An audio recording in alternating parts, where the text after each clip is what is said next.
Mayai kaba chinjak sizinaduna aranba lambida chalurabasing mahusagi lambida amuk halakpa matamda ngasigi khunai asina yenghaidaba miteng yengbibana achumba lambida laklaba kaya amuk khanna singnaba amaga loinana mayai kaba chinjak charakpagi fibam amada lakle afaba miyoy ama ohenna bahonabada khunaina lawgadaba thodang kaya nathaibagi mami ama lakpasina mayai kaba chinjak thadokningliba singda chauna chaitheng pidaba nate tanfam asida maikayani maki apunba thodang ama mathau tare Hiramasida Paudamama Lominasi.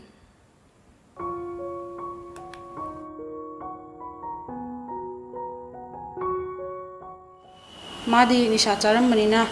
Habagi Potuda Mamma meeting Mamma Lakatabagi Wakan Mamda Coke Sepu Washingam de Dadi like them Raga Afau Mima or a Tolopanatamina rehab Tagi Tolopoganda Kanamta Laboring Torogang Tabhitare.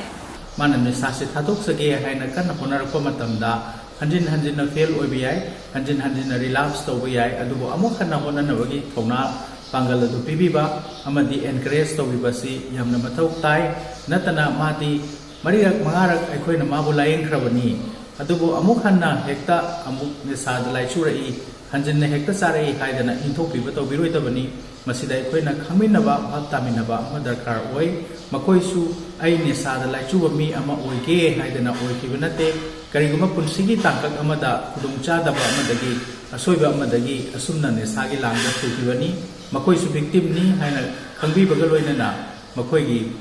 Harakna Honabada, Maya Marakta, Mukhana, Nahona, integration Taunanaba, Amuk Mia Marakta, Tilakna Honabada, Makoi Nushina, except Tobiba, Amadi Makoida. Ahenba chance PB bagi mathau tai haibasi ahalaman chingi mafam da su thamjani miyo yamana nisa thadok na ho na bada ahum laktagi tadana relapse ta bagi pauglei hainaki bathavak amuk hanjin na tawwa haibasi miyo bagi lichani nisa thadok tuna khunai asida laklaba matamda ngasigi khunaina makhoi bu na thairaga yenghaidaba midyeng da yengbana khudung chadaba kaya mayoknari khunai asina makhoi bu minungsi yawba midyeng na yengduna luna cheksinna loina biba mathau tari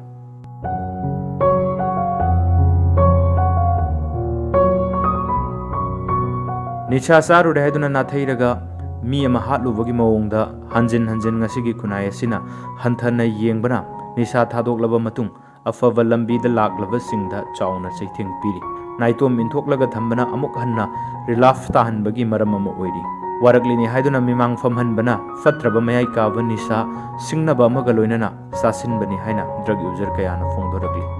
ahanbada nisha se tome rehab ta changure Changuraga to Ombakan Sida Sudum Ishasida Madi Nishacharam Marina Habagi Potuda Mamma meeting Mamma Lakatabagi Wakan Mamda Coke Sepu Washingam de Dadi Riat Manung the Lake and the She Gai Totana who got Tatana Togi. Ijat Yonba Adagi Puba Chaiba Tauba and Mina Taubagi Mahuta Adum Jariba Midugi. Phanaba imung manung lairagana imung manunga club tuga maya paibiga khanabiraga adum phanaba tawbiba moi layeng sangda thinbiba adu pame adu makhatana migi ijat anmaina yolaga phuba chaiba tawraga phagadaba natte ni sachaba amasidi habado ai haini treatment je loiraga lakpa matam sida haidi wakhal je haidi hoidadi adum pangda nungai jaba hai tare adum haidi kaigino hai kana matam sang topong amudaba pot ama thadopong amakpa adudagi Doma Pau Topong Maktab to Sanga Doga Layraga, Tolopakan, Sida Haiti, Wakalje, Kandika, Yam no I Haitare, Aduga, Haiti, Akoina, Kaluri Bessing Duga, Haiti, Dum, Ona Taina Haitare, when treatment Loraga, Yum de Yorbakan, the Haiti, Poche, Hanagi, Pibam, the Haiti, Dum, Taja, the Bukisang, Kishu Handaram, the Haitare. RIMS के department of psychiatry की head doctor R K. Lenin ना मयका वचिंजाक चारुरगा अफब लंबीदा लाक्लव सिंगी पुंगनिंग फाथरदुना इसाना इसाबु थाजरब मतमदता पुंसीदा my पाकपा ओइगनी खुनाय सिना तोखाइना थमले हारबसु इसाना इसागी थाजबगी लिंगजेन अदुना खुनाइदगी मांगख्रब थाजब अदु अमुक हन्ना हंजिलकनबा होनगदबनी हाइकी अखोइना आइबु तो फावबदा हानगी दुबाइना दुम खंदुना लैरे हाबा वाखुलुनसी थादोपिगदबनी हाइबदी मखोइगे थाजबदो अमुहन फंगनब होनबदा सोइदन मतम चंगनी अदु ख्वाइदगी हेना मरु ओइरिबदी इसाना इसाबु थाजबा अमदी इसाना तौरिबा थबक अदुदा आइना चुम्मी हाइना खल्लगा चंगसिनबा अदुनि ख्वाइदगी मरु ओइरिबसे मीगीदमक्ता अखोई हिंग नते इसागे अचुमरान इसाना लेप्चरगा हिंगदुनी ख्वाइदे हेना मरु ओइरिबसे मैं काव चिंजाक चाव मियोय खतदा अखोइना अवेयरनेस पीबगी महूत्ता तोंगान तोंगानबा खुनाइसिदा लेरिबा मिपुम खुदिंगदसु मखोइबु मतौ करमना लोइनागदगी हाइबगी मतांगदसु पुन्ना वखल तामिनबगी मतम अदु लागले करिगुम्बा हिरम अनी असिगी मतांगदा वखल तानाहुदबा थोक्लबदि मयाइ काव चिंजाक चारगा अफबा लंबिदा लाकनिंगबसिंग असि मतम पुनमक्ता अदुमक अफबा लंबिदा लाक्तनबगी मरम लाक्लबरा हाइबिसु अचौबा वाहंग अमोइरि